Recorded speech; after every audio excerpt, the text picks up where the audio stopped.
Siap. Saudara ada menggunakan handsfree tidak ini? Ada yang mengajari saudara sekarang? Tidak ada. Tidak ada? Tidak. Dipastikan itu tidak ada? Tidak ada. Tidak ada ya? Pengakuan Susi, asisten rumah tangga Verdi Sambo selalu berubah. Jaksa curiga ada orang lain mengendalikan dari jarak jauh.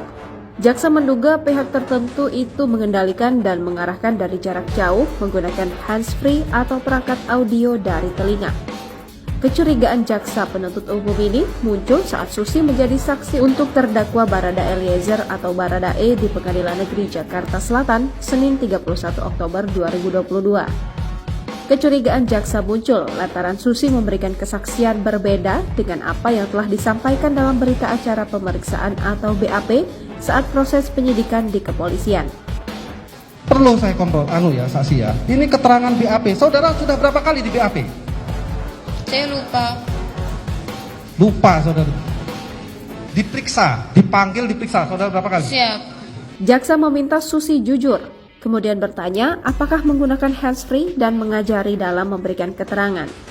Ini saudara jujur saya jawab. Saudara saksi di dalam jilbab, mohon izin ini. Apakah saudara saksi ada menggunakan handsfree tidak? Ini saya perlu perjelas dulu.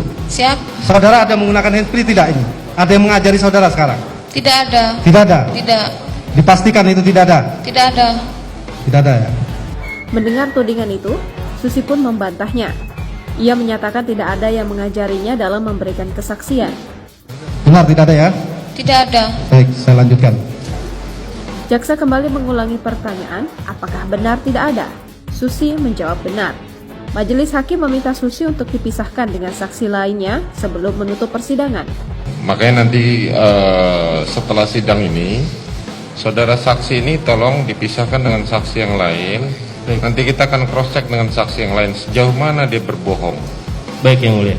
Sebab Susi bakal dimintai keterangan lagi setelah persidangan diskors untuk istirahat sholat dan makan pukul 15.00 waktu Indonesia Barat. Kuasa hukum Richard Eliezer, Roni Talapesi, khawatir para saksi yang dihadirkan dalam sidang kasus pembunuhan berencana Nofriansyah Joshua Huta Barat tidak berkata jujur di hadapan hakim. Sebab menurutnya sejumlah saksi mengubah-ubah keterangannya dalam berita acara pemeriksaan. Ingat loh, hati-hati loh saudara. Kita udah berkali-kali mengingatkan saudara ya. Susi, kami tentunya sangat prihatin. Tolong dijawab. Sakit tidak? Kalau tidak, saksi. Sakit tidak? Saya tidak tahu. Nah, ini tidak tahu sekarang. Saudara tadi bilang sakit. Beberapa yang disebut mengubah keterangan diantaranya saksi Susi yang merupakan asisten rumah tangga Verdi Sambo, lalu mantan ajudan Sambo bernama Daden Miftahul Haq. Menurut Roni, Susi 3 kali berubah BAP, begitu juga Daden. Roni mengatakan keterangan saksi Susi dan Daden yang berubah-ubah itu bertentangan dengan pengakuan Richard Eliezer dan cenderung membela Verdi Sambo.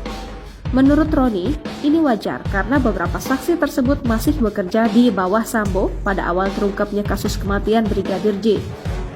Saksi lainnya yang juga mantan ajudan Sambo bernama Azan Romer, kata Roni juga mengubah keterangannya di BAP.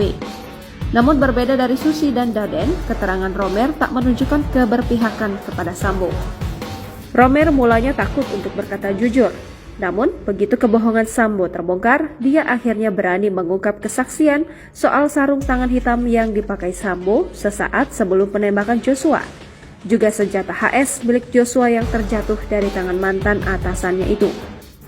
Roni pun berharap seluruh saksi dapat berkata jujur di persidangan agar kasus pembunuhan berencana Brigadir Joshua bisa terungkap dengan seterang-terangnya.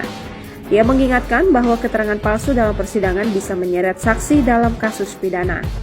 Dalam persidangan ini, Barada Eliezer didakwa melakukan pembunuhan berencana terhadap Brigadir J bersama dengan Verdi Sambo, Putri Chandrawati, Ricky Rizal, dan Kuat Ma'ruf. Dalam dakwaan disebutkan, Eliezer menembak Brigadir J atas perintah mantan Kepala Divisi Profesi dan Pengamanan kala itu, Verdi Sambo. Peristiwa pembunuhan Joshua disebut terjadi akibat cerita sepihak istri Verdi Sambo, Putri Chandrawati, yang mengaku dilecehkan Joshua di Magelang. Kemudian, Verdi Sambo marah dan merencanakan pembunuhan terhadap Joshua yang melibatkan Richard, Ricky, dan Kuat.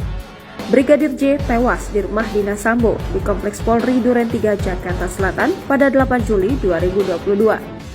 Atas peristiwa tersebut, Eliezer, Sambo, Putri, Riki, dan Kuat didakwa melanggar pasal 340 KUHP, subsidiar pasal 338 KUHP, JO pasal 55 ayat 1 ke 1 KUHP, JO pasal 56 ke 1 Kitab Undang-Undang Hukum Pidana. Kelimanya terancam pidana maksimal hukuman mati, penjara seumur hidup atau selama-lamanya 20 tahun.